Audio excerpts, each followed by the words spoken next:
આપણે જઈએ છીએ હડમી કાળો બપોર મિલી ગયો પછી વચમાં તો આ ડેમ આવ્યો આ બધું તોડી નાખ્યું જો આને ઉપરથી પાણી જતું જો લાલો ભાવેશ રજનીકાંત જોઈ લો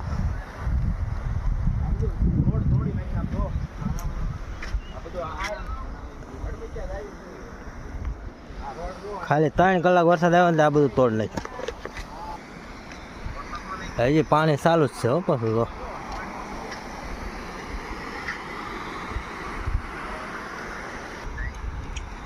આને ઉપરથી પાણી થતું તો હલવાઈ જાય ને એટલે ખબર પડે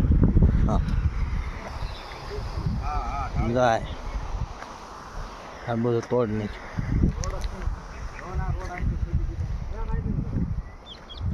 જોઈ લો હે ને